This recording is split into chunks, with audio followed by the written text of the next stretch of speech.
police, everything come, to the scene of the accident, and I'm laying in the snow. This is gonna hurt. It's time for the Suffering Podcast. From a very early age, we're taught that our choices define us. Hanging out with the wrong group of friends will inevitably get you into trouble. Don't work hard in school, and you'll fail or get left back.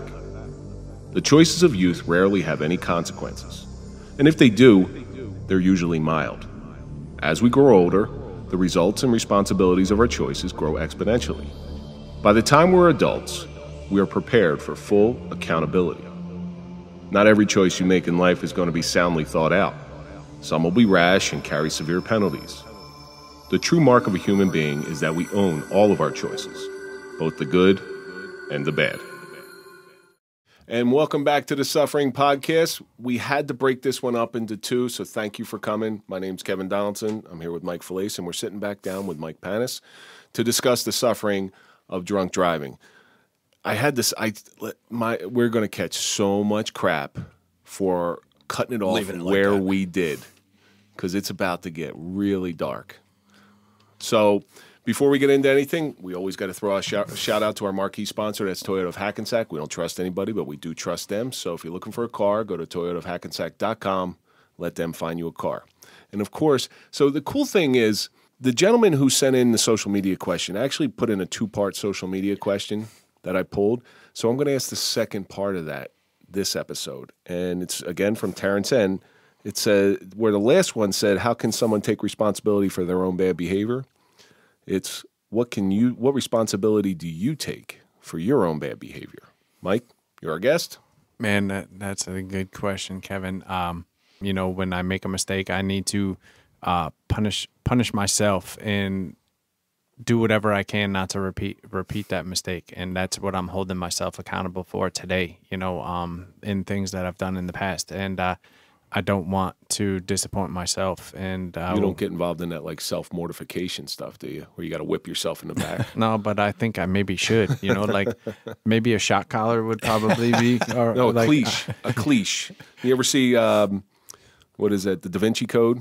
The monk puts the cleash around his leg to remind him that Jesus always, that's what that's for. It's to remind you that the pain is there. There's just things that I need to be different about, and just hold myself accountable more and not repeat those mistakes. And, drinking and driving is one of those things that I do not do. I choose not to drink, and I learned a very, very, very hard lesson in that one part of my life. But there's other aspects of my life that I struggle with and want to become better every single day. And, just want to hold myself accountable and be better every day.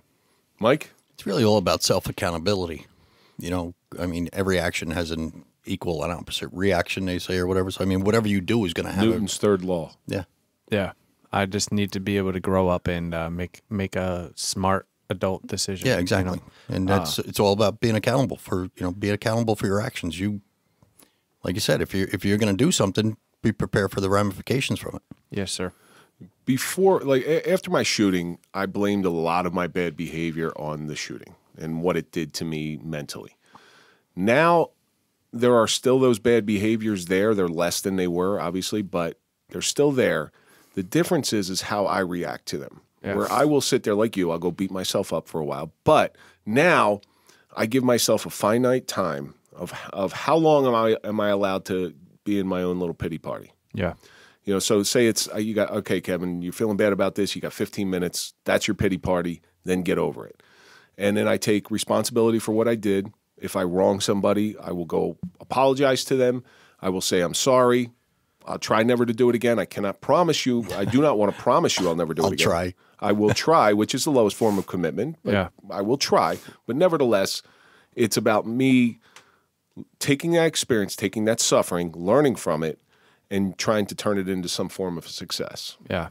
Terrence, I can't thank you enough for giving us 2 social media questions. That's a Suffering Podcast first. Keep sending in your questions. We will try to get them on the air. So before we go any further, I know we left off. You just had an accident. Cold night in Connecticut. You just had an accident. You got thrown 20-some-odd feet from the car. You're unconscious. It's cold as hell out. Yeah. You were out drinking. Yep. And your friend Rich was in the front seat. And the game is playing on the radio. The game, yeah, it was the CD, the game, CD. white. I still can picture it right now. It was white, and the game was written in red letters, and yeah. We got to get in touch with the game. That was the documentary. That is correct. Yeah, we got to get in touch with the game. Yeah, Lloyd, you son of a bitch! Look what you did. I love music. I love music, and I remember exactly what CD was in. Well, your auditory memory is better than your visual memory. Yeah, it really is. Like if you get your other senses give you better memory than visual. Like if I see that book, that's great. But if I read that book and it gets in here, that memory's better. Yeah. If that book had if it was a scratch and sniff book, I would remember it even better. That's the truth. Like you can remember how many times you walk past somebody and they're wearing a particular type of perfume from an ex-girlfriend. Right? And you're like, I don't have any of those. I don't have any of those. I don't know. I can't smell anything. No. But you understand what I'm saying? Do. Like a smell will bring you back. You remember the scent, but you don't even remember what the girl looks like. Your funnel cakes remember you at the seaside, or those smells bring you back. Yeah. Yeah. No, I got you, man. So why don't you give our audience a little recap of what we spoke about last time? So here I am, serving the Marine Corps, New Orleans, Louisiana, partying, having fun. Brought the same sort of terrible decisions of drinking and driving and partying up to Connecticut while I was in college, and just kept making the same poor decision and stupid selfish decision of drinking and driving, and never thinking that anything could possibly. But like you said, I mean, it was common practice. You didn't know it was really a poor decision at that point. I'm sure at some point in your head. Yeah, Mike and Kevin, like we're told, like, oh, gee, it's seemed like a good idea at the time. I'm gonna get into another point a little bit later, and we're gonna circle around back to like this when we're told, and I'm gonna like kind of circle around and give you an example at a different portion and a little bit later on, and just going out having fun. 24 years old, senior in college. Going out dancing, having fun, being that crazy Marine. Yep. I don't think I ever met a sane Marine. No, they're definitely a different breed of individual. They really are. They go a little harder than everybody else. Yeah, it's a Marine Corps birthday. November 10th. November 10th. So yeah, my daughter's birthday is the 12th. Really? And when she was going to be born, I was like, sweet, it's going to be around Marine Corps. Never forget it. I'm like, sweet, and then I'm like, that passed shit. Then Veterans Day, I'm like, oh, she's going to be on Veterans Day. And I'm like, shit, she didn't come. And then on the 12th, my daughter was born on 12th. I'm like, damn, Bella gets her own damn day. She don't need to share it with anybody. She waited. She didn't want to share her birthday. Yeah, so Bella, she is one of the best things that has ever happened in my life. We had an old Vietnam Marine in here, and we touched very heavily as November 10th should be a national holiday. Yeah, hell yeah. Ton Tavern, Pennsylvania, man. Yeah. Like dudes fighting up in the bar and say, hey, we're Marines. Then that's where it came from. 276 years old? I don't know the exact 200. It's 1775. Yeah. 26. Yeah. So, yeah, just partying, making bad decisions in college, and left the bar. Gonna make it home just like every other night, Never thinking of the consequences. No, and it's my turn to drive this night, and left the bar, and almost home. Hit a tree. I got ejected from the vehicle, unconscious, and I think I was just getting into this. Someone that was actually coming home from a date himself, and was almost afraid to like stop because I think he had a drink or two before with his new girl or girlfriend or whatever, and he saw my car crashed on the side of the road, lights on, stereo blaring, and ran across the road and slipped on his ass like twice trying to get to my car, and saw me laying in the snow in the fetal position, like unconscious. Banged up, bloody. Yep. In this, I mean, like it's like snow on the ground, so whatever blood like shows up that much more, and it was early morning, dark still, but I'm sure the lights and stuff. I'm sure he probably didn't see a good sight, and something that no one would ever want to come across. And he went around the other side of my vehicle, and my friend Rich was slunched over and had his seatbelt on, and called 911, and police and EMTs and all them showed up. Rich was unconscious. How about the guys in the back seat? All home. Dropped them all off already. Oh, you did? So it's just you and him in the vehicle? Me and Rich on our way home. We were like dropped off my buddy at my college, which is right up the road from Eastern. Dropped off Holy my shit. So imagine what these two guys that you dropped off early feel. Holy shit. one of my good friends, the one that I borrowed the shirt from, like later on in life, I realized he kind of had like his responsible for letting me leave his house last. You know, my good friend Nick, and you know, it kind of had an impact on our friendship for quite a few years until, you know, we kind of like hashed it out afterwards. But that's still something that so here. Police, everything come, you know, to the scene of the accident, and I'm laying in the snow, and my good friend Rich was pronounced dead on the scene of the accident. 23 years old. What was his injuries? Died of head trauma, and I'm gonna get into. I don't know if the camera can like see this. This is his memorial card that every time I go and speak. So there's a story behind that card. I just want to say his name real quick. Yep. It's Richard Lee Bronson, October 10th, 1981 to February 5th, 2005. Yeah. No, yeah, February 5th, 2005. Damn. Yeah, so 23 years old, and that number 23, I always do 23 push-ups, 23 reps whenever I'm done in the gym, and I do that because of my friend Rich was 23 when he lost his life, and Rich was awesome, and his life was cut way too short because of a stupid decision that I made, and still carry that with me every single day. So when did you find out that he had passed? Because you're unconscious. So imagine you get taken to the hospital. In a coma for 4 days. Patriots, Eagles, Super Bowl, and I remember my buddy was an Eagles fan. Eagles win. No, they didn't win that one. They didn't win that one? They got their ass kicked by the Patriots. Oh, man. Yeah, I think that was the Donovan McNabb one when they got their ass kicked. I know. This 2005. Yeah, so I scrub.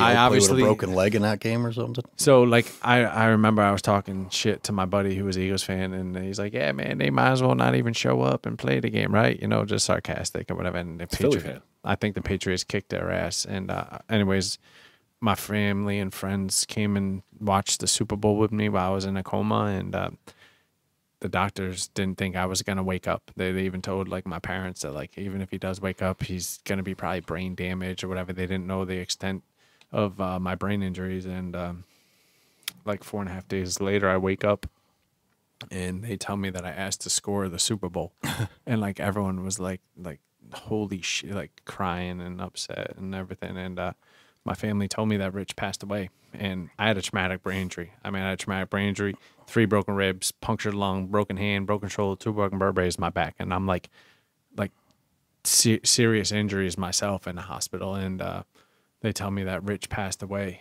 and it was hard to process. And when you have a brain injury, I'm still a little fucked up, not gonna lie. Like,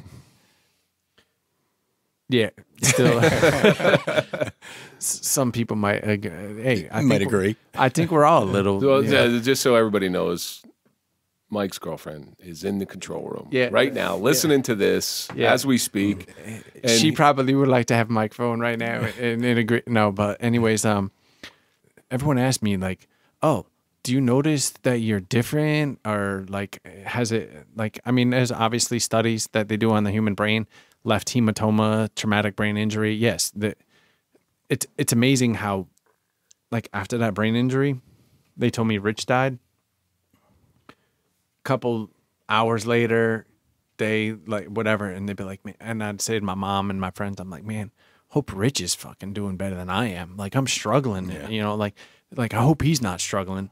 And then like I was like telling my friend to go home and get my hair gel so we could go out, like make sure like you bring back my shirt. And I was like, I'm in the hospital, like practically like barely holding on, and my friend is gone, and like just couldn't process it. And you still on pain meds at this point, or?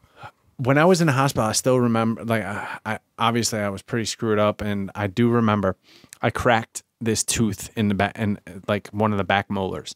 And once they took me off the pain meds, I took a drink of water. Yeah, and I don't know if you ever had a freaking nerve. Yeah. I'm like, holy, like, like whole, and you learned to deep throat the water real quick. Man, I don't know, but that is, I don't know if anyone had a nerve exposed. It is like bone shattering. Yeah. And so anyways, they had to like cap. So I remember when I left the hospital, I wasn't on too much, and my mom was like really strict about, you know, making sure I did not take pain meds unless I needed it. And I think I switched over to like Motrin or whatever pretty shortly after. And like compound fracture in my hand, I remember I had my bone was popped out of this hand. They had to do surgery on my hand. But I just want to make this known to the audience, like no matter what injuries I suffered in that accident, nothing compares to what I caused. And that is why I am here, and that is why I wrote a book, and that is why I go and speak. And if I can prevent one person from making the same shitty decision that I made that night when I was young, 24 years old in college. You can't unring the bell, okay? Unfortunately, some of the decisions that we make in life, you have to live with, and you better learn to live with them because they're going to be there forever and ever. Yes. You know, your buddy's never coming back, and you have to come to terms with that. When did it actually, like, really sink in that your friend's not coming home anymore?